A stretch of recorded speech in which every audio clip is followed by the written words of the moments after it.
Do educate friends, then do the rest. Hello everyone, this is Sapna Singh and welcome to the channel Do Educate.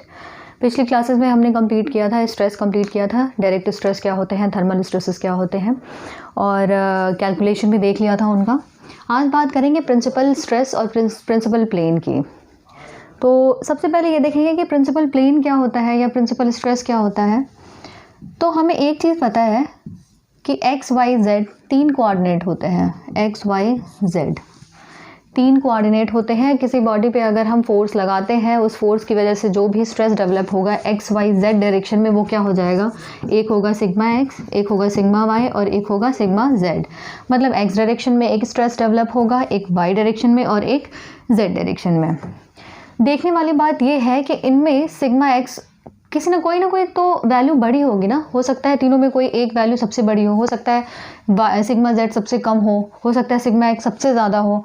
तो क्या होता है, हम ये assume करके चलते हैं, हम यहाँ पे मान रहे हैं कि ये 15 मेगा पास्कल है, सिग्मा वाई 10 मेगा पास्कल है और सिग्मा जेड जो है वो 5 मेगा पास्कल है। तो ये जो मैक्सिमम वैल्यू है और मिनिमम वैल्यू है, इन चीज़ों को कंसिडर करके हम प्रिंसिपल स्ट्रेस और प्रिंसिपल प्लेन के बारे में देखेंगे।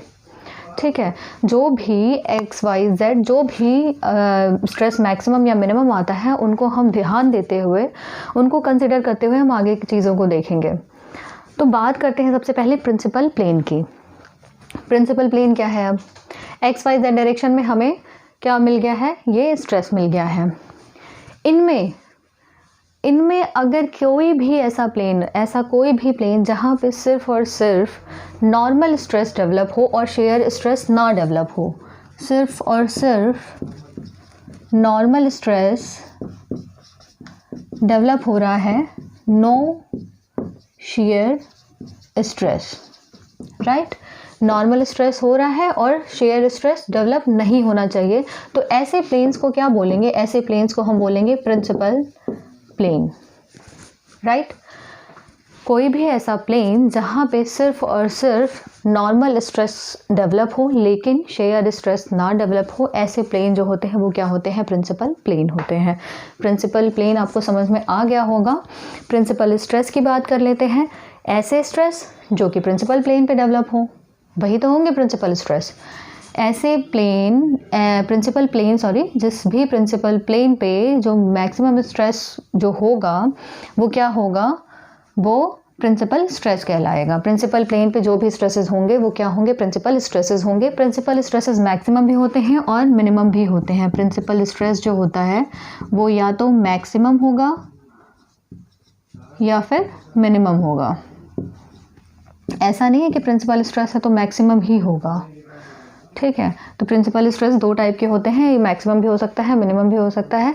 माइनस प्लस का साइन हम बाद में देखेंगे। अगर सपोज करते हैं हम यहाँ की 100 मेगा पास्कल आ गया प्रिंसिपल स्ट्रेस, एक अज्यूम करते हैं कि 100 मेगा पास्कल है, एक है -200 मेगा पास्कल। अगर उसमें बोले, क्वेश्चन में पूछे कि मैक्सिमम प्रिंसिपल स्ट्रेस की वैल्यू क्या होगी, तो मैक्सिमम प्रिंसिपल स्ट्रेस की वैल्यू हम लिखेंगे 200 मेगा पास्कल।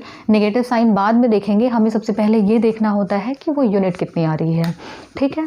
तो प्रिंसिपल स्ट्रेस की वैल्यू अगर पूछ रहा है कि मैक्सिमम प्रिंसिपल स्ट्रेस क्या है, मैक्सिमम प्रिंसिपल स्ट्रेस क्या है, तो वो क्या होगा 200 मेगा पास्कल नेगेटिव का। और मिनिमम क्या हो जाएगा? Minimum principal stress is equal to 100 mega pascal. अगर यही चीज़ पूछ ले कि मैक्सिमम टेंजाइल प्रिंसिपल स्ट्रेस कितना होगा, मैक्सिमम टेंजाइल प्रिंसिपल स्ट्रेस, ध्यान से इसको सुनिए, मैक्सिमम टेंजाइल प्रिंसिपल स्ट्रेस। तो पहले ये ध्यान देखना है कि क्या है, ये प्रिंसिपल स्ट्रेस पूछ रहा है। प्रिंसिपल स्ट्रेस हमारे पास दो दिए हैं, एक 100 मेगा पास्कल और दूसरा है -200 मेगा पास्कल। टेंजाइल कौन सा है? एक तो नेगेटिव है और दूसरा पॉजिटिव है। और मैक्सिमम क्या, मतलब उस टाइम हम बात करेंगे किसकी, 100 मेगा पास्कल की। आई होप आप लोगों को समझ में आ गया होगा कि प्रिंसिपल स्ट्रेस क्या होते हैं और प्रिंसिपल प्लेन क्या होते हैं। अच्छा, ये सब चीज़ें करने की ज़रूरत क्या है, क्यों हम पढ़ रहे हैं इस चैप्टर को, क्या रीज़न क्या है इन सब चीज़ों को करने का?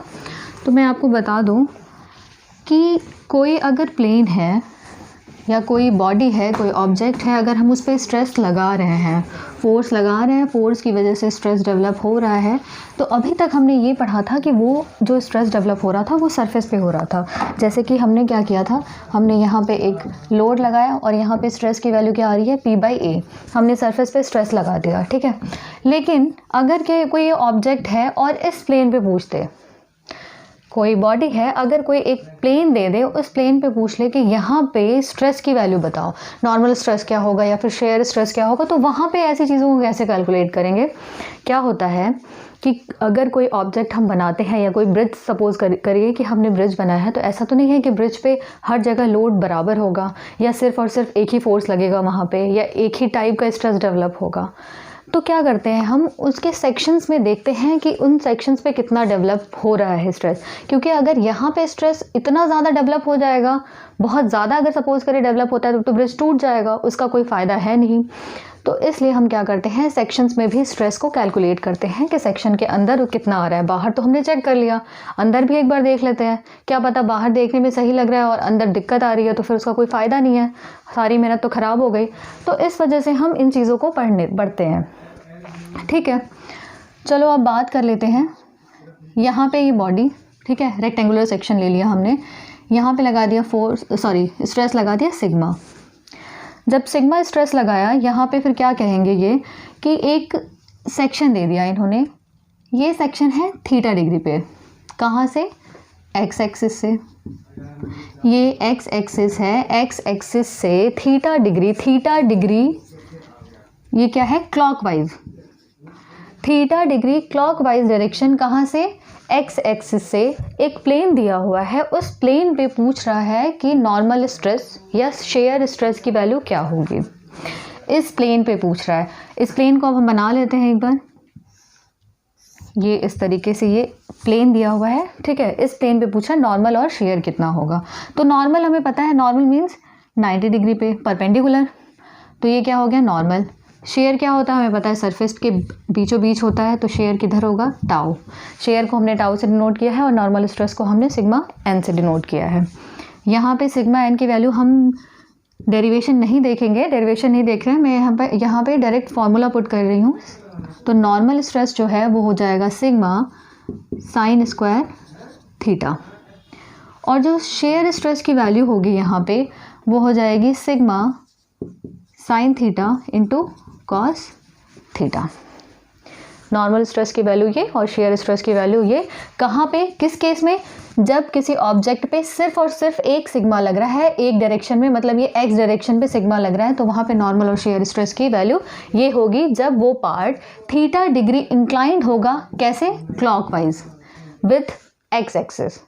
ये 2-3 जो लाइनें हैं वो अच्छे से दिमाग में रखनी है कि एक डायरेक्शन में स्ट्रेस लग रहा है, थीटा डिग्री इंक्लिनेशन पे है, और क्लॉकवाइज है किससे, एक्स एक्सिस से है, तो वहाँ पे नॉर्मल स्ट्रेस ये होगा और शेयर स्ट्रेस ये होगा।